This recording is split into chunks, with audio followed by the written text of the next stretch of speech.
This mob of cattle that you're looking at now there's about 3,000 here. It's at the Conbar yard at Nocka.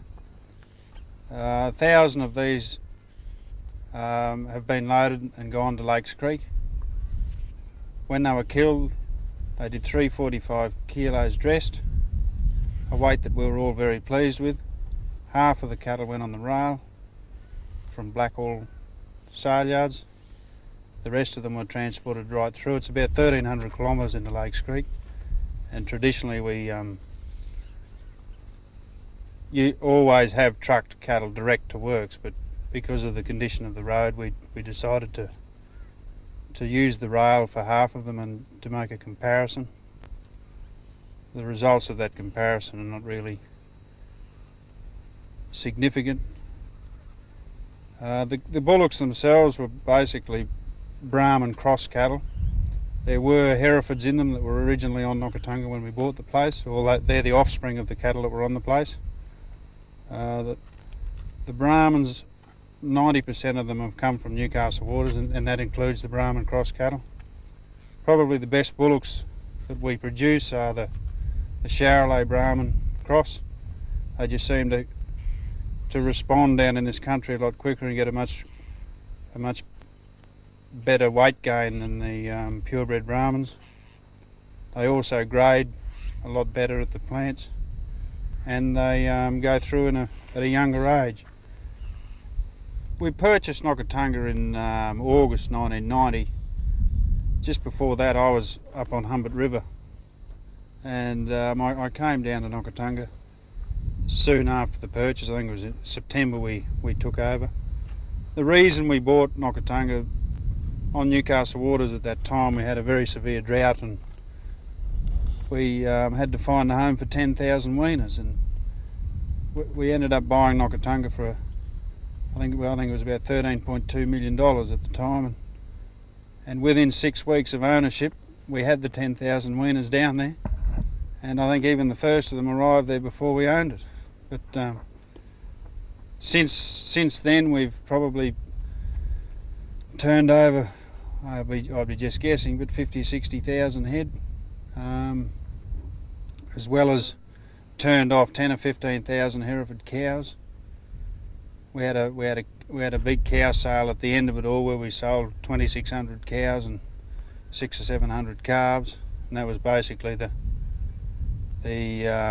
end of the big numbers that are there. There's still 500 Herefords on the place at the moment, and we will endeavour to either sell them into the store market if the market improves, or we'll eventually spay them to eventually get that bloodline out of the way, as they don't fit into our line of thinking at all. While we've had Nocka, we've done a lot of capital improvements, put in 150 kilometres of polypipe, quite a few, and these include 20 or 30 new watering points.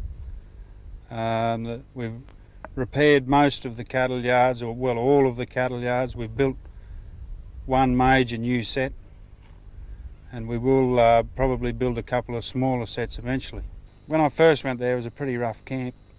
Gina, my wife now, well, she came and had a bit of a look at the start and sort of said that things would probably have to improve a bit. But anyway, so we got to work and we did a bit, and I went over to England in the beginning of '91. I found her over there and I got her. But she came back, and then it still wasn't good enough, so she hooked in and planted 400 or 500 trees and built fences and put the lawns in, and because of that it's a much better place to live. This improvement is still going on. Kenny's cut the money out a bit, but no doubt when the bullock prices come good, we might get a bit more. Originally we used to get a lot of very serious dust storms. Storms that come in and basically you couldn't see for 50 yards when they're at the densest. This was because the area around the station enclosure, and probably for right across Alice Springs in those drought years was very dry. And just since we've destocked around the area and Gina's fixed the garden up around here, it's improved the whole thing a lot more. It's settled the dust, and basically I think these dust storms are an asset in this country, because if you have got grass cover, you basically get a top dressing of your feed every year. However, the reciprocal occurs as well. If you flog your country out, you'll lose your topsoil very quickly at this time of the year. The winds get up to over 100 kilometres an hour, and they can do a lot of damage to country very quickly if you flog it out. We're endeavouring all the time to preserve our country when we can. Usually if Kenny's got a bad drought at Newcastle, it makes life a bit hard. But we are addressing the issue of catchment management and that sort of thing in the near future. We'll be trying to block water up simply to stop erosion and promote growth, and ultimately have an improved carrying capacity on Nocka. I don't think we'll do much more improvement on the capital side with the waters. Basically the place couldn't be watered much better than it is. We don't have any bores. We've got 12 artesian bores. They're very cheap and economical to run. We don't need windmill mechanics or anything like that, because we just don't, our bores don't break down basically. We just need to check our waters when it gets dry. Nocka's basically got three types of country. It's got the channel country down on the Cooper. Well, basically it's four types. You've got the Cooper channels, which are probably the best fattening country in Australia when the flood comes down. And then we've got the black soil channels, like on the Wilson River and various other creeks feeding the Wilson. These channels also provide very good fattening feed. You know, it's not far behind the Cooper, and then the country opens out onto Mitchell Grass Downs, Saltbush Downs, and on the Grey Range we go up into the Mulga country. Mulga country is good feed in a drought. It is very good cow feed. Your cattle have to have a few teeth to handle it efficiently. And I think as the live export market, well, if it keeps improving the way it is, and our strategy with the feeding that market up north remains as it is for any length of time, we'll definitely have to address the issue of a large number of breeders down here, and those breeders will run in that Mulga country. The carrying capacity on Nocka varies greatly. It can, when we first took over after the 1990 floods, unknowingly we ended up with 30,000 head on the place. Now this is too many, and we acknowledge that. However, we had the drought at Newcastle Waters, and we shifted that 10,000 down that I spoke about before. In the 1994 drought, the herd was down to 6,000, and we were looking pretty hard for a home for all of them as well. At the end of that, we had 8 inches of rain, and just at the right time, and the whole place went underwater, and we were short of cattle for the next 7 months. Mustering on Nocka is a lot different than it is anywhere on any of our places in the territory.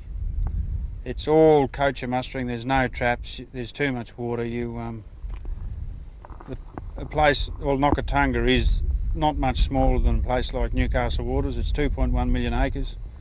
However, it runs half the cattle, so therefore everyone's a lot more spread out. We go mustering often, and we're out for 3 days mustering before we get into the yard, and this basically means we're probably catching 300 to 400 head a day. We use the aeroplane mainly. Well, we always use aeroplanes or a helicopter sometimes in the channels. Motorbikes, we use motorbikes more than up north, simply because we don't have the man or the horsepower to have the numbers to help to assist the aeroplane to come out. Our motorbikes do 200 or 300 kilometres a day on a big day, and there's no horsepower or manpower that can do that. well, horsepower anyway. The men have to do it, don't they? But and we do coacher mustering. This coacher mustering is, I believe, with an aeroplane, the ideal way of coaching. Our cattle are extremely quiet, and we've found over the last 4 or 5 years now I can, without a word of a lie, send a motorbike to a water hole that have 300 or 400 head on it, and he can walk them wherever he wants. And with very little difficulty. The cattle are extremely quiet down there now. It's quite surprising, actually. We do have a few Herefords that are a bit roguey still.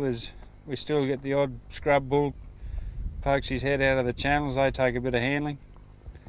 But no doubt as the years go past, they'll either get old and die, or we might catch them.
David, what are your earliest memories about life at Mount House, or your earliest memories? Kenmore Park. Oh, well, basically, I was born in Alice Springs, and Dad was working for Hugh McLaughlin at the time. I can remember Hugh and his family very, very vaguely. I was only 4 years old when we left Kenmore Park. Kenmore was a place in the northwest of South Australia in the desert. All of that country is now owned by the Aboriginals. And really, it was very isolated. I can still remember the homestead area, and it was very, very simple and basic. Dad was in the stock camp at the time. My mother was still alive, so she was at home or in the stock camp with the whole family were out in the camp then. And then that's about all I can really remember. I can remember the day we left Mount House, probably left Kenmore, sorry. There was the 4 of us, Ken and my mother and Yap and I.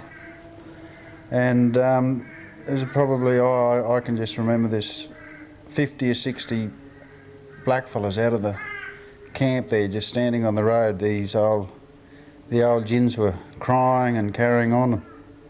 Anyway, we left there and we went up to the Kimbleys, went to Mount House. My mother died shortly after we got there. And no doubt... Were you aware of the fact that she was sick? Oh, no, we didn't know she was crook. We just, we were a bit young. And you were 5 at that point? Yeah, I was 5 when she died, and It didn't. Well, it did affect us, but it didn't stress us too much. I don't think. You were too young. We were too young to get too sad about it, but I think.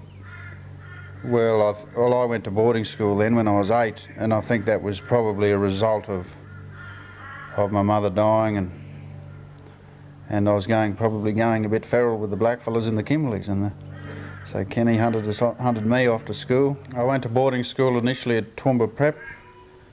I think that was probably the greatest thing really that ever happened to me, I think, going there. It was definitely a lot different to living on a property in the Kimberleys with the governess and playing with all the black kids down in the blacks camp, as we call it, which was the settlement, I guess. And well, I went through boarding school.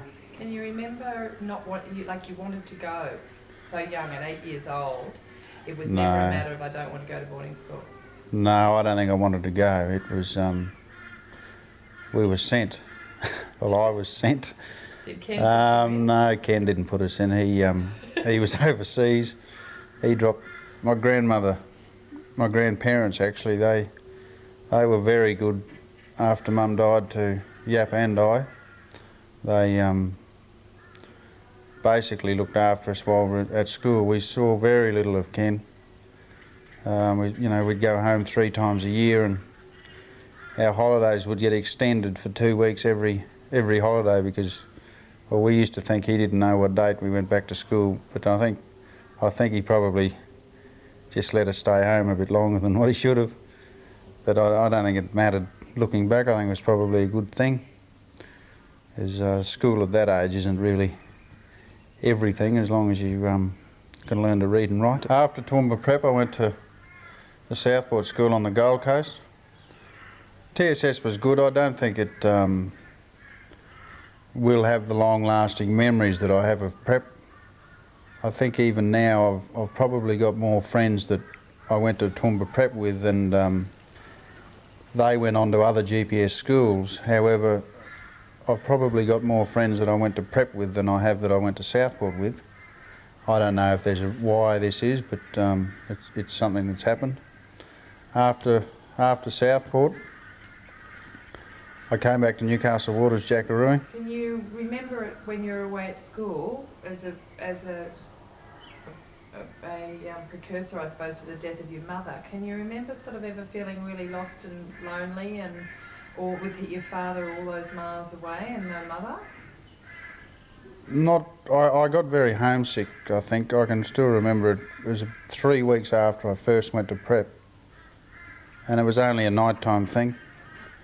And I don't know how long it lasted for, but I'm not sure it was a missing my father or anything like. I don't know how sickness works, because the first holiday I can remember at prep, there was a teacher there called Mrs. Vanderpeer who was basically like a mother, and she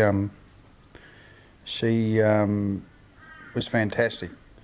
And the first holiday that came around, I didn't want to go back to Mount House. I can remember that, and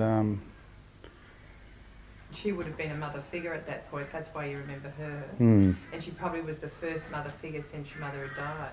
Well, probably, yeah. I still remember her very well. And were you at prep? Did Yap and you? Were you at prep together? Yeah, 1 year. Yap came when he was 9.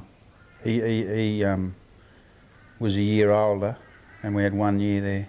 And were you nice to Yap, or did you treat him badly like Jessie treats Sam? Oh, I was fairly nice. I used to give him a bashing every now and again, but he probably, I used to stick up for him a fair bit too. No, Yap and I were very close right through our childhood, I guess. We used to get on very well. Probably a bit better than like Jock and Tom and Sam. No, Jessie and Tom are fine now. It's just Sam. And we still get on very well, you know. We don't see a lot of each other now, and that is probably the reasoning for it. A lot of brothers in working relationships don't get very close. Yap and I, and being within the company, are spread out far enough. Like we are at the moment, probably 2,000 miles apart. So we don't cross paths very often. We're basically in different parts of the company, and so that has probably helped. I was around at that point, and I just can't remember. Or what I do remember is there didn't seem to be any question about the fact that either you or Yap were just going to go straight into ringing. You didn't want to get any sort of tertiary education, and in fact, I think the only reason that we managed to keep you at school was because you wanted to play your sport and you were in the first 15, and then you got hurt with the rowing. You didn't ever want to? I had no intention at school of doing any study at all. I was there for the sport and the friends. Really, that was all that interested me at school. And it was. I did not do 1 ounce of study. I've recently started doing a bit of study, and actually I enjoy it. So, but it's the first time I've ever studied in my life. And but while at school, there was never any doubt probably from when I was 12 or 13 years old that I was going to go bush. Every school holidays we were sent into the stock camps, which I think was very beneficial. We were half handy by the time we left school. We were as good as most of the ringers when we first went into the camps after we left school. So after leaving school, I came back to Newcastle Waters for a year, and I was only here for a couple of months, and I was sent over to Humbert River with a bloke called Jack Camp, who was an old legend from the Kimberleys that basically ran a pack horse plant, and Humbert at the time was totally out of control with wild cattle, and we were in the middle of a destock, and we were just up in the hills with the pack horses chasing wild cattle, really. And those type of days now, I don't really believe exist any. Those opportunities aren't around. I was very thankful I did that with Jack, because I learned a great deal. Even the country, that type of country isn't available to most of the pastoral industry at the moment, because it was very rough and limestone, and it's all becoming national parks, and basically 80% of Humbert River became a national park not long after that. There's some magnificent scenery up in that part of the world. The blackfella relics, I think that I could show you more than what the blackfellas up there could show you, just simply because we covered the ground a lot more than they have probably for the last 50 years. And after Humbert, I came back to Newcastle Waters for a couple of months building tanks, which was 3 times the money I got for jackarooing, so I didn't mind it. At that stage, Kenny owned Newcastle Waters, and he was a bit tight. He didn't pay his jackaroos very much. I think I was on about $70 a week. And then I went droving with Pick Willett, who was the drover who did the Droving Australia cattle. I did a trip from Avon Downs to Brighton Downs, which is down on the Diamantina. I think it's probably 600 or 700 miles. It was about a 14 or 16 week trip. I was the only white bloke in the camp, and believe me, the Aboriginals are just as racist as what some of the worst element of the whites. But being a station manager's son didn't help at all, and I copped a fair bit of ridicule, but I had too much pride. I wasn't going to pull out. I got to Boulia, and I knocked a couple of the blokes arse over head, and I thought I'd get sacked. And old Pick cantered around, and I thought, oh, well, I'll get sacked, I'll get on the bus. I waited until we got to Boulia before I did anything, because I thought he'd sack me. And he raced around and shook my hand and said, they've been looking for that for a while, haven't they, boy? And so then I had to stay for another 2 or 3 weeks, go the rest of the way with the bullocks, and then he made me walk the horses back to Boulia. So I Just that experience alone taught me a fair bit about you can never judge what the boss is thinking, and I still believe bosses never tell you what they think. You can it's very hard to perceive what is really going on and what the agenda is even today. After the droving, I went jackarooing in Queensland for a year. Basically, we got paid. We didn't do a lot of work. It was with two friends of mine that I went to school, James Brundle and James Pearson, and we just had a fantastic time for a year. I think we were away for 28 weekends or something. And then Dad offered me a job running the second stock camp on Newcastle waters for the 1995 season. I left Bull Creek just before Christmas and I went down to Melbourne and worked in the sale yards at Newmarket for 3 or 4 months then, and in the meantime the head stockman from the main stock camp at Newcastle had pulled out, so I ended up with the big camp. I think I was probably still 18 at the time. I think I was about the second youngest in the camp, and there was I think 12 or 13 blokes in the camp at that time, and we were madly going through the herd at Newcastle, delivering 5,000 pregnant Brahman heifers for the Indonesian trade. This was about the time when the live export market was well and truly under 100,000 head a year and was nowhere near in the stages of growth that it is in now. We then, after this, it was about the middle of 1985 that I went to Humbert River to look after that, and I was there for 5 years. In the meantime, while at Humbert, I took over the management and mustering of Kirkimby and Dungowan and Bunda. And I did that for 2 years until going to Nocka. I went to Nocka in 1990. I'm still there at the moment, and I've said a fair bit about Nocka. At the end of the day, the way I would have done it has got to be far better than wasting those years from 18 until you're 25 when you're better off learning the ways of the bush. If we're going to live in the bush, they're the years you've got to be in the bush. You can't waste that segment of your life and hope to regain it as successfully as you can when you're that age. And what degree are you doing? Oh, it's an MBA. And it's relevant to your job? Oh, well, I enjoy it because I can relate it to what I'm doing, and this is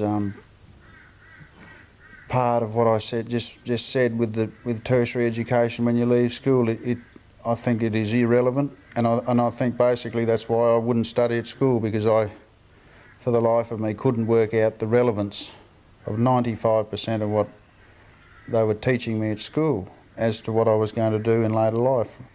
I still believe today that probably the most important thing that you learn at school is probably in grade 3 and 4 when you learn to read and write.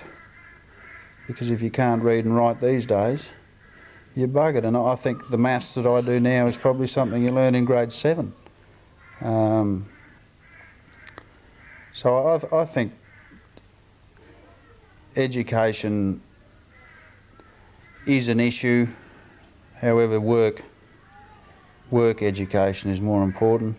Anyone can go and do a course after they've just done the work and they're focused on doing that course, and when they do the course, whatever it is, if they can relate it to what their work experience is, it must be far more beneficial than doing a course with no relevance. That's interesting. I think we'll play this back to David's children, don't you? Nocka and CPC as a whole in the long term has got a very exciting future. It's becoming more and more integrated within the world market, I guess. It's well and truly involved with the live export trade. We're involved in the meat processing trade. We have been involved in livestock transport, and I envisage we will be getting involved again. We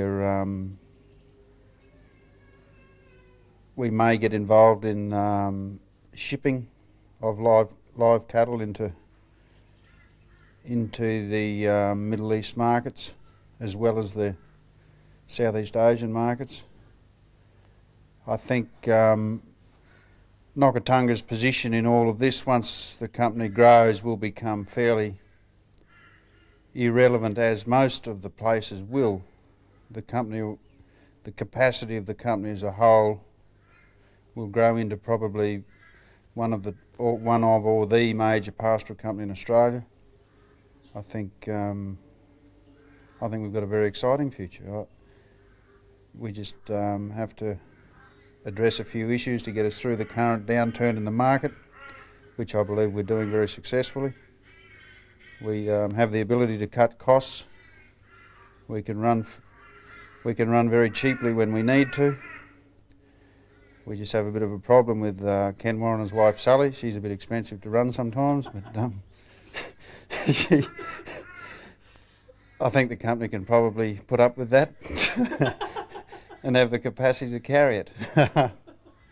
But otherwise, I think, really the it's rather than talk about Nockatunga's future, I think it's the company that has been developed together, basically from one property, Newcastle Waters, 13 years ago, and as we keep going, it's becoming more and more integrated and more efficient.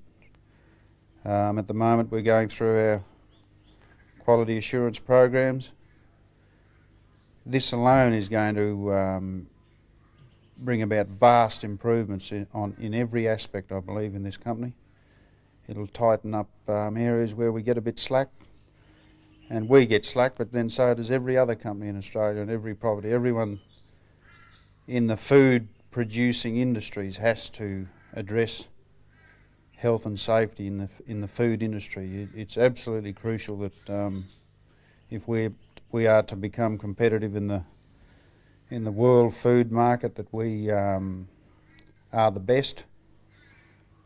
And I believe CPC, in the big picture of basically producing protein for that world market, will become a major player in producing the protein, marketing the protein, in our case beef, and to a small extent grain and mutton, to these developing markets, principally in Southeast Asia and at this stage the Middle East. The future of this industry lies in quality and food safety. It's quality assurance is going to be the absolute necessity of it. If you can't deliver a quality product in this market, and especially in the food market, that is 100% guaranteed to be safe for any consumer, well, basically you'll go out of business at the end of the day. I think it's an absolute credit to Ken and Mr. Packer for what they have achieved in 13 years. It's amazing, I think, that two men can basically produce a major pastoral company together. Mr. Packer's obviously got the finance, and Kenny's obviously got the knowledge of the industry and the determination to make something succeed. I first came to the Territory in 1988 with Edwina McWilliam, the girl that I was travelling around Australia with. We had an old Holden HK 68 model vehicle that everybody used to laugh about, and I think people that knew us will remember us by our vehicle. And we came to Newcastle Waters to work in the stock camp, and we'd heard that there was a job for one girl in the camp, and we said, well, we both have to have a job or we can't stay, unfortunately. So we compromised and we took week about cooking and jillarooing, which worked out well. Our first experience going out to stock camp was with Yap, because at that stage David was away getting his pilot's licence in Sydney. So we didn't know what we'd come to or what we were going out to or what we were putting ourselves in for. So it was all quite an amazing experience. But our stock camp was very basic, Yap.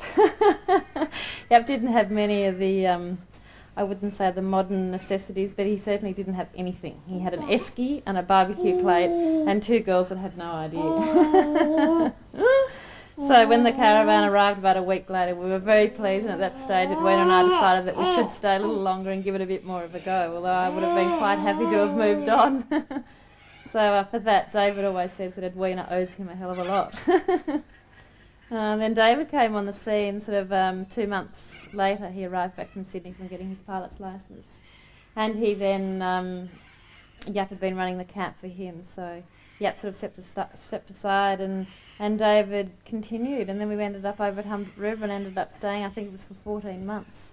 This month's job ended up becoming quite a long time at Newcastle Waters, which we thoroughly enjoyed. Humbert River was just absolutely beautiful. We thoroughly enjoyed our time in the stock camp there. It was quite a contrast from coming from Armidale in the lush, beautiful New England, both temperature-wise and scenic-wise. And stock camp, it was an interesting way of life. It's certainly not something that I would like to do all my life. It was a great experience. Cooking for 7 or 8 hungry jackaroos is an amazing experience, and the thought of what am I going to do with beef tonight that's different to what I did the last week. It was a hard job, but it was a lot of fun. Like every job, it had its good and its bad days. I think the biggest thing of all that I felt was the heat. I think we might just get rid of Lucy, David, if you wouldn't mind taking her. I think there was a bit of incentive for me to stay in stock camp because David and I, we ended up marrying three or 4 years later. But David still to this day declares that he wheeled me because he had a water cart and Yap didn't back in the beginning in the day. The days with Yap in his camp when we had an esky and a hot plate and that was it. Also, David had a caravan as well. After 14 months of stock camp life at Humbert River and Newcastle Waters, which Edwina and I both thoroughly enjoyed, and everybody had been so fabulous to us, we felt that it was time to continue our trip around Australia, which was taking us 2 years at this stage, and we'd done 2 states, so we thought we'd better get going and get to Western Australia, which we did. We eventually finished our trip after 3 years of travelling. But I then came back and had another year with David in the stock camp cooking for him, and he really looked after me very well this time. He obviously thought, well, she's obviously passed the test, I've got to look after her. And I had 12 months with David at Humbert River again, and down at Bunda and Kirkimby and the dreaded Dungowan and all around the ridges, and saved enough money and went overseas and spent 10 months overseas. During that time, David came over and spent 6 weeks with me, which was just fabulous, and that was sort of when our life all fell into place, and we knew that when I came back to Australia that we would get married. And at this stage he had moved to Nocka and was living there, and we were married in 1991, and that's sort of when my life began at Nocka in the southwest. I've been at Nocka now for 5 years, and 2 babies later. So things have certainly changed from when I first went to Nocka, and gosh, they needed to. Life at Nocka is great. It's sort of busy. We have our quiet times and our busy times, and like my experiences in stock camp in the Northern Territory, we have our hot times, and that can be draining, although a very dry heat. But we have a great group of young people working on the station, and I think we're very fortunate that we do have such great people with us. It makes life all the more bearable living in, I don't consider Nocka remote, but it's certainly isolated. I do enjoy getting away and catching up with people, and I think anybody that lives in remote areas does. But the only apprehensive feeling that I have at the moment is that with our young children and not many children around, so we have to make an extra effort for them to have involvement with other children. But we certainly love Nocka and it's home, and we're very happy there. It's nice to look back and see what we've done.